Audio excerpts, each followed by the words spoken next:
राहुल, ये ताला लगा के कहाँ जा रहे हो? देखो ना, पापा और भैया आए हैं। ये बुड्ढा और कामचोर फिर आ गया मेरे घर में। ओए, निकलो यहाँ से। जीजू, ये क्या किया आपने? आपने पापा को धक्का कैसे मारा? राहुल, तुमने मेरे भाई और पापा को धक्का कैसे मारा? और तुम्हें ताला लगा के कहाँ जा रहे हो? तुम्हें मैंने बताया था ना कि मेरे भैया और पापा आने वाले हैं। ताला इसीलिए लगाया है ताकि ये बुड्ढा और कामचोर मेरे घर में ना घुस जाएं। और ये लोग ना यही डिजर्व करते हैं, घर के बाहर। दामाद जी, आप ये क्या कर रहे हो? हमें धक्का क्यों दे रहे हो? हमें अंदर क्यों नहीं जाने दे रहे? अबे ओए बुड्ढे, क्या दमाजी कर रहा है? तेरी औकात है मेरे को दमाजी बोलने की? तुम लोगों की औकात ही क्या है? वो कौड़ी के लोग आ गए मुझसे रिश्ता जोड़ने के लिए। निकलो यहाँ से। अरे दामाद जी, ये क्या औकात लगा रखा है? कोई अपने ससुर से और साले से इस तरह से बातें करता है क्या? अरे जो इज्जत तुम्हें देनी चाहिए ना, वही मिल रही है तुम दोनों को। अगर तेरी बेटी से प्यार नहीं होता ना मुझे, तब बताता मैं तुम्हें। इसकी वजह से ना तुम दोनों को घर के अंदर घुसाना पड़ता है। अगर ये नहीं होती ना, मेरे घर के अंदर तो क्या, बाहर भी नहीं भटकने देता तुम्हें। लात मार के वहीं से भगा देता।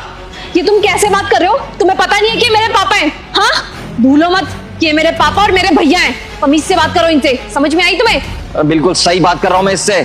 तेरे बाप ने ना मेरी बेइज्जती करवा रखी हर जगह। अच्छा, क्या बेइज्जती करवाई है मेरे पापा ने तुम्हारी? बताना जरा। क्या बेइज्जती करवाई है बताऊं? मेरे रिश्तेदारों में, सभी दोस्तों में सबको पता चल गया है कि मेरा ससुर एक चाय वाला है और उसका बेटा बिल्कुल निठल्ला है, घर पे खाली बैठा हुआ है। मेरे जो दोस्त है ना, बड़ी बड़ी कंपनियों में काम करते हैं, उस कंपनी के बाहर ये बुड्ढा चाय की टपरी लगाता है। शर्म नहीं आती इसे? और वो सारे के सारे दोस्त ना मेरे ऊपर हंसते हैं। तुम्हें पता भी है कितनी बेइज्जती महसूस होती है मुझे? अरे दामाद जी, मैं शादी से पहले भी तो चाय का काम करता था, चाय की ठेली लगाता था। जब आपको पहले से ही मालूम था तो आप मुझे साफ इनकार कर देते, तब तो कोई आपने ऐतराज नहीं उठाया। लेकिन अब क्या दिक्कत हो गई आपको? अरे दिक्कत क्यों नहीं होगी? तुम जैसे भिखारियों को अपने घर पे खाना खिलाना पड़ता है, दिक्कत क्यों नहीं होगी? अरे क्या तुम लोग हर जगह ढिंडोरा पीटते रहते हो बे कि मैं तुम्हारा दामाद हूं और तुम्हारा जीजा हूं? चलो, आज के बाद कहीं बोल दिया ना तुमने, तुम्हारे लिए अच्छा नहीं होगा। बस जीजू बस, बहुत बेइज्जती कर ली आपने। इस तरीके से आप हमारी बेइज्जती नहीं कर सकते। और क्या उल्टा बोले जा रहे हैं पापा को? और दीदी, तू क्या कहती थी कि जीजू बहुत इज्जत करते हैं पापा की और मेरी? देख लिया कि जीजू कितनी इज्जत करते हैं हमारी। अरे भैया, करते हैं। हाँ, ये आपकी और पापा की बहुत इज्जत करते हैं। आप ही बताओ, आज से पहले उन्होंने कभी आपके साथ इस तरीके का बिहेव किया क्या? मुझे समझ में नहीं आ रहा आज इनको हो क्या गया है कि इतनी बदतमीजी कर रहे हैं कि सामने देख ही नहीं रहे कि मेरे पापा और मेरे भैया खड़े हैं। ओए, बस इन लोगों को सफाई देने की जरूरत नहीं है। ओए, क्या कर लेगा तू, बताइयो? राहुल, बस बहुत हो गया। तुमने आज के दिन ना मेरे भैया और पापा की बहुत बेइज्जती कर ली है। और अब जितना तुमने इनको बोलना था ना, बोल दिया। लेकिन अब ना मैं एक लफ्ज और नहीं सुनूंगी मेरे भैया और पापा के खिलाफ। और अगर तुमने इनसे फिर से बदतमीजी की ना, तो मेरे से बुरा कोई नहीं होगा। अबे ओए, तू ना अपने बाप की ज्यादा तरफदारी मत कर। एक कान के नीचे दिया ना, सारी अकल ठिकाने आ जाएगी। रुकिए दामाद जी, हाथ उठाने की जरूरत नहीं। मैंने आज तक अपनी बेटी पर उंगली तक नहीं उठाई, और आप मेरी बेटी पर हाथ उठाने की बात कर रहे हैं। हाँ, पापा बिल्कुल ठीक कह रहे हैं। अगर मेरी बहन पे हाथ उठाने की कोशिश की ना, तो भूल जाऊंगा कि तुम मेरे जीजू हो। हाथ लगाने की? इसको तो मैं अभी के अभी मारूंगा। और तुम दोनों होते कौन हो बे मेरे बीच में बोलने वाले? पति पत्नी के बीच में बोलने वाले ना तुम लोग कोई नहीं होते। निकलो यहाँ से। अरे धिक्कार है दामाद जी, धिक्कार है। आप एक नारी पर हाथ उठाने की बात कर रहे हैं, और तो और एक बुजुर्ग इंसान पर भी हाथ उठाने की चेष्टा कर रहे हैं। तुम्हें संस्कार नहीं मिले? तुम्हारे माँ बाप को यही संस्कार दिए हैं क्या तुम? अरे संस्कार की बात तो आप मेरे सामने करो ही मत। मुझे अच्छे से पता है किसके संस्कार सही है। आपकी बेटी को आपने कैसे संस्कार दे रखे हैं ना, मुझे अच्छे से पता है। और बेटे के भी आज देख ही लिए। हाँ, आप ही बताइए, मैंने अपनी बेटी को कैसे संस्कार दिए? क्या कर दिया है मेरी बेटी ने आपके साथ? सुनना चाहते हो ना तुम दोनों कि मैं तुम्हारे साथ ऐसा क्यों कर रहा हूँ? तो सुनो, मेरा भी हंसता खेलता परिवार रहता था इस घर में। सब लोग एक साथ रहते थे, ज्वाइंट फैमिली थी, पापा मम्मी भाई बहन सब। लेकिन आपने ना अपनी बेटी को किसी के साथ रहना ही नहीं सिखाया। जब से आपकी बेटी इस घर में आई है ना, तब से वो बेचारे इतने दुखी हैं कि मेरे छोटे भाई बहनों की शादी करवाने से भी डरते हैं वो। आपकी बेटी ने उनका जीना आराम कर रखा था। अरे उनको ना खाना पूछती थी ना पानी। बेचारे बीमारी में भी ऐसे तड़पते रहते थे। मुझसे बोलने में भी डर लगता था उन्हें, क्योंकि उन्हें लगता था कि अगर वो मुझे कुछ भी बताएंगे ना तो उनका घर बर्बाद हो जाएगा। इसीलिए ना उन्होंने अपने बेटे के लिए ये घर छोड़ दिया और बेचारे गांव में रहने लग गए। अरे क्या कुछ नहीं था मेरे माँ बाप के पास, लेकिन इसकी वजह से ना मेरे माँ बाप को गांव में रहना पड़ रहा है।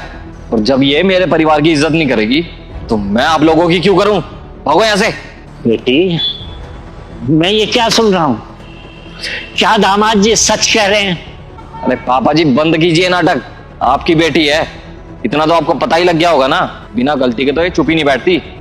अरे चुप क्यों है? जवाब क्यों नहीं देती? जमीन क्यों देखने लगी? अरे तूने हमारी नाक कटवा दी, काले पोत दिए चेहरे पर। अरे मैंने तुझे ये संस्कार दिए थे कि तू परिवार तोड़ दे। अरे तेरी तो ख्वाहिश थी इस लड़के से शादी करने की, और मैंने अपनी हैसियत से बढ़ चढ़ कर तेरी शादी इस लड़के से की। और तूने अपने बाप को बदले में क्या दिया? अपने बाप का सर शर्मिंदगी से झुका दिया। अरे मैंने तुझे अपने घर से विदा करते वक्त तुझसे सिर्फ एक बात बोली थी कि बेटी लाज रख ले, जिस घर में तू बहू बनकर जा रही है उस घर को हमेशा जोड़ कर रखना। लेकिन तूने उस घर को जोड़ कर नहीं रखा, उस घर को तोड़ दिया। तू क्या समझती है कि दामाद जी ने मेरा अपमान किया है? नहीं, दामाद जी ने मेरा अपमान नहीं किया, अपमान तो तूने किया है अपने बाप का। और यहां पर आज जो सब कुछ हुआ है ना, उसकी गुनहगार सिर्फ तू है, तू। सच में दीदी, आज ना आपने हमारा सर शर्म से झुका दिया। अरे रोल मॉडल मानता था आपको, हमारे पूरे परिवार में सबसे बड़ी आप थी। मुझे लगता था कि बड़ी दीदी है, इसके नक्शे कदम पे चलूंगा। अरे पढ़ाई में इतनी अच्छी है, हर चीज में सर्वगुण संपन्न। लेकिन मेरी दीदी तो यहाँ पे अपना ही घर तोड़ने में लगी हुई है। सच में दीदी बहुत गलत किया तूने ये। राज सही कह रहा है। तू अपने ठंडे दिमाग से सोच कर देख, कल तेरे भाई की शादी जब हो जाएगी और वो मुझे अपने घर से बाहर निकाल दे, तेरे दिल पर क्या गुजरेगी? तू सह पाएगी ये सब कि तेरी भाभी तेरे बाप को घर से बाहर निकाल दे? सहन कर पाएगी? हाँ पापा, अब बिल्कुल सही कह रहे हो। आज जब मेरे परिवार पर सेम वही सिचुएशन आई जो मैं इनके परिवार के साथ कर रही थी, तब मुझे एहसास हुआ कि मैंने कितना गलत किया इनके साथ। और ये सब तो मेरे साथ पहली बार हुआ है। इनके परिवार के साथ तो मैं पता नहीं कितने टाइम के साथ बदतमीज़ी पे बदतमीज़ी करती आ रही हूँ। जब मुझे आज पहली बार इतना बुरा लग रहा है, तब ये तो कितने टाइम से ये सब झेल रहे थे, इनको कितना बुरा लगा होगा। मैंने बहुत बड़ी गलती कर दी पापा, प्लीज़ मेरे को माफ़ कर दो।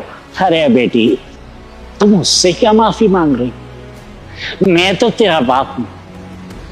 अरे माफी तो उस इंसान से मांग जिसकी तू गुनहगार है। राहुल प्लीज़ मुझे माफ़ कर दो, मेरे से बहुत बड़ी गलती होगी। आपने मेरे को कितनी बार प्यार से समझाने की कोशिश की थी, मैं जानती हूँ, लेकिन मेरी अकल पे पत्थर पड़े हुए थे। मैं बात समझना ही नहीं चाहती थी। मुझे ऐसा लगता था कि मैं बस अकेले इस घर में रहना चाहती हूँ, मुझे और कोई चाहिए ही नहीं था, जिसकी वजह से मैंने आपके परिवार के साथ इतनी बदतमीज़ी की। प्लीज़ मुझे माफ़ कर दो Rahul, I am so sorry. अरे क्या करूँ इस सॉरी का? तुम्हारी वजह से मेरे माँ बाप ना बेचारे डरते हैं यहाँ पे आने के लिए, गांव में रहते हैं वो। क्या करूँ मैं इस सॉरी का?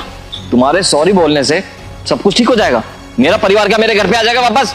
दामाद जी, मेरी बेटी को माफ कर दीजिए।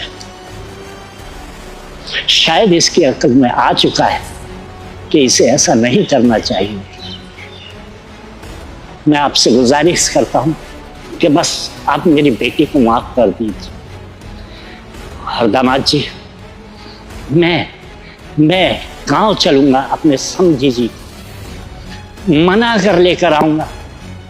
अरे उनका स्थान तो मेरे इन कंधों पर, उन्हें इन कंधों पर बिठा कर लाऊंगा, पैर पकड़ लूंगा, लेकिन अपने समझी यहां वापस जरूर लाऊंगा। और अपनी बेटी से कहूंगा कि अपनी गुनाहों की माफी मांग ले अपने ससुर से। मेरी बेटी माफी मांग लेगी उनसे भी। हाँ राहुल, पापा बिल्कुल ठीक कह रहे हैं। अब जब मैंने इतनी बड़ी गलती की है तो माफ़ी भी तो मांगनी चाहिए ना मुझे। मैं भी गांव जाऊंगी और तुम्हारे मम्मी पापा से नाक रगड़ के माफ़ी मांगूंगी। प्लीज़ मुझे माफ़ कर दो राहुल। देखो अंकिता, मैं सिर्फ और सिर्फ इतना ही चाहता हूँ कि हमारा भी एक हंसता खेलता परिवार हो जिसमें सभी लोग एक साथ रहते हो। और जब तुम मेरे परिवार की कोई इज्जत नहीं करोगी तो मैं कैसे करूंगा तुम्हारे परिवार की इज्जत। और पापा जी माफ कर दीजिएगा मुझे, और आप भी। मेरे पास इसको समझाने का इससे और कोई अच्छा तरीका नहीं था। मेरे को जो सही लगा मैंने किया, और मेरे माँ बाप ने मुझे आज तक ये नहीं सिखाया कि मैं किसी अपने बड़े से ऐसे बदतमीजी से बात करूं। मैंने पहले भी इसको बहुत बार प्यार से समझाने की कोशिश की थी, लेकिन इसके कोई बात समझ में ही नहीं आ रही थी। मेरे पास ये आखिरी चारा था इसको समझाने का, ताकि इसको समझ में आए जब अपने परिवार के साथ ऐसा होता है ना तो कैसा लगता है। दामाद जी, आप माफी मत मांगिए। आप क्यों माफी मांगकर हमें शर्मिंदा कर रहे हो? गुनहगार तो मेरी बेटी है, पाप इसने किया है, अपने सास ससुर को बाहर इसने निकाला है, गुनहगार यही है। आप माफी मत मांगिए। बेटा, आज तेरा बाप तुझसे एक बात कहना चाहता है कि औरत चाहे तो घर को स्वर्ग बना दे और चाहे तो नर्क बना दे। औरत का काम घर को बनाना है, बिगाड़ना नहीं। और मैं तुझसे अपेक्षा रखूंगा तू हमेशा जीवन में अपने घर को जोड़ कर रखे। बस यही तेरे बाप की तुझसे यही गुजारिश है। जी बाबा, समझ गई। मैं आज के बाद कभी ऐसा कोई काम नहीं करूंगी जिसकी वजह से मेरा परिवार टूटे। अच्छा है अंकिता, ये बात तुम्हारे जल्दी समझ में आ गई। अब मैं अपने परिवार के साथ तो रह पाऊंगा कम से कम। पापा जी, और आप आइए ना, अंदर आइए। लाइए आपका बैग दीजिए मुझे।